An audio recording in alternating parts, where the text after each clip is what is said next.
بسم اللہ الرحمن الرحیم۔ پیارے دوستو، السلام علیکم ورحمۃ اللہ وبرکاتہ۔ نماز نہ پڑھنے والا بھی جنت میں۔ جنگ خیبر اسلام کی بہت مشہور جنگوں میں سے ایک ہے۔ یہ جنگ مدینہ کے آس پاس بسنے والے یہودیوں کے ساتھ لڑی گئی تھی۔ اس جنگ میں مسلمانوں نے یہودیوں کی بستی خیبر سے تھوڑا ہٹ کر اپنا پڑاؤ ڈال رکھا تھا۔ وہاں قریب ہی ایک غریب چرواہا کسی یہودی سردار کی بکریاں چرایا کرتا تھا۔ جب اس چرواہے نے دیکھا کہ مسلمانوں کے نبی یہاں اپنے لشکر کے ساتھ موجود ہیں تو اس نے دل میں آپ صلی اللہ علیہ وسلم سے ملنے کی خواہش پیدا ہوئی۔ وہ دیکھنا چاہتا تھا کہ آخر یہ مسلمان کیسے ہوتے ہیں، کیا کرتے ہیں، کیا کھاتے پیتے ہیں اور کیسے عبادت کرتے ہیں۔ اس لیے وہ چرواہا بکریوں کو چراتا ہوا مسلمانوں کے لشکر کے پاس پہنچ گیا۔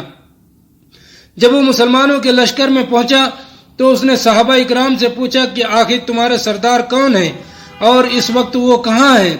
تو مسلمانوں نے اس چرواہے کو بتایا کہ ہمارے سردار حضور پاک صلی اللہ علیہ وسلم ہیں۔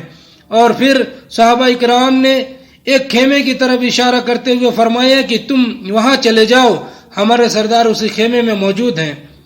جب چرواہے نے خیمے کی طرف دیکھا تو وہ بڑا حیران ہوا، کیونکہ حضور صلی اللہ علیہ وسلم کا وہ خیمہ بہت ہی سادہ سا تھا۔ چرواہے نے سوچا یہ لوگ مجھ سے جھوٹ بول رہے ہیں۔ اس کو یقین نہیں آ رہا تھا، آخر اتنے بڑے سردار آدمی اتنے معمولی خیمے میں کیسے رہ سکتے ہیں؟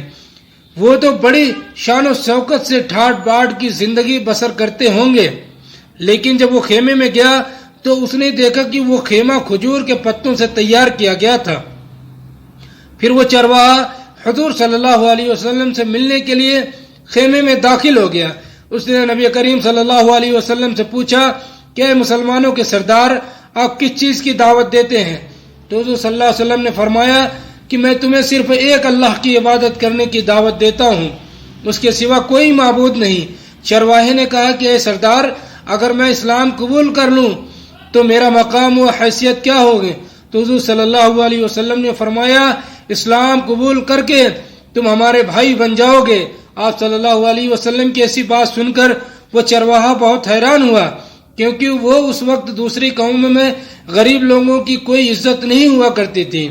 اس نے دن بھر جانوروں کی طرف کام لیا جاتا تھا اور شام کو بہت تھوڑا کھانا انہیں دے کر انہیں جنگل میں سونے پر مجبور کیا جاتا تھا۔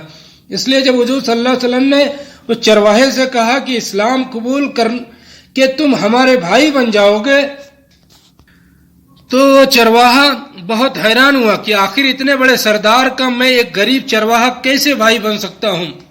تو وہ کہنے لگا کہ کیا آپ مجھ سے مذاق کر رہے ہیں؟ میں تو ایک غریب اور کالے رنگ کا آدمی ہوں، آپ اتنے بڑے سردار ہیں تو آپ میرے جیسے غریب انسان کو کیسے بھائی بنائیں گے؟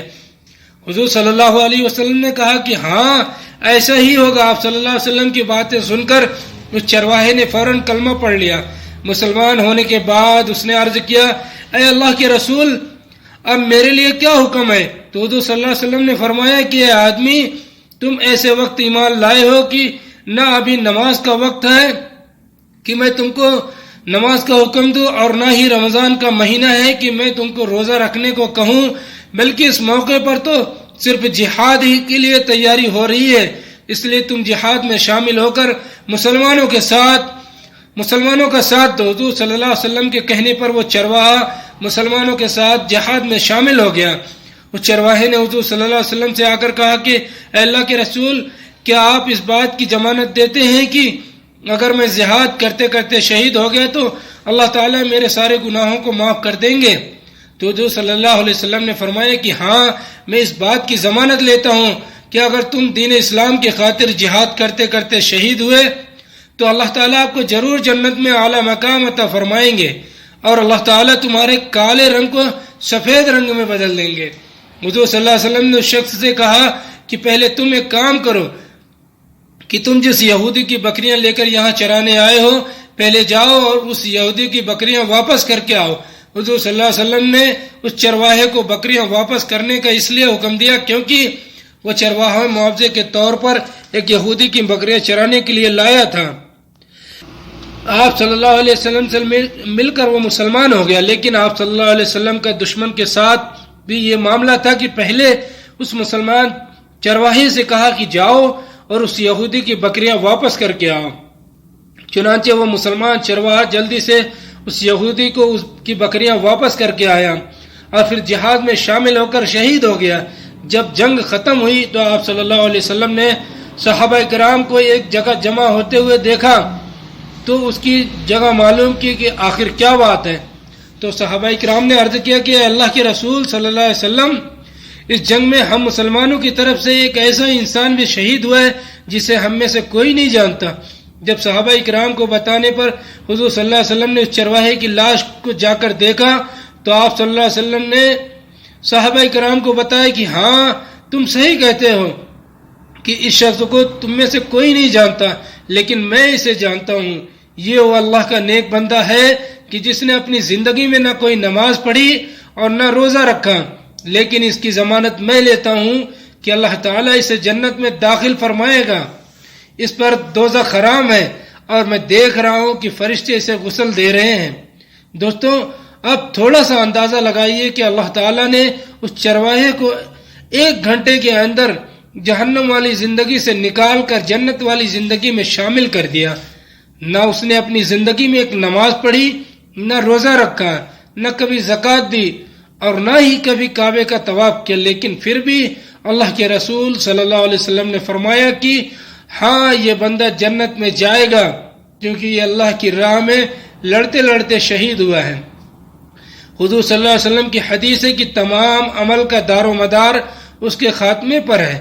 اگر خاتمہ ہوتے وقت نیت اچھی ہوئی تو جنت ملے گی اور اگر نیت بری ہوئی تو جہنم۔ ہمیں حدیث و قرآن میں بہت سی ایسی مثالیں مل جاتی ہیں کہ کئی لوگ ساری زندگی اللہ کی نافرمانی میں رہے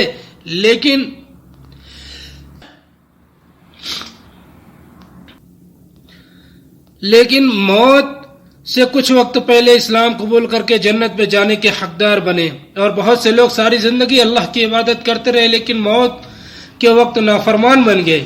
اس لیے ہمیشہ اپنے بارے میں ڈرتے رہنا چاہیے اور اللہ سے دعائیں کرتے رہنا چاہیے کہ ہمیں خاتمہ ایمان پر ہو۔ اللہ تعالی ہم سب کو کہنے سننے سے زیادہ عمل کی توفیق عطا فرمائے، آمین۔ وآخر دعوانا والحمد للہ رب العالمین۔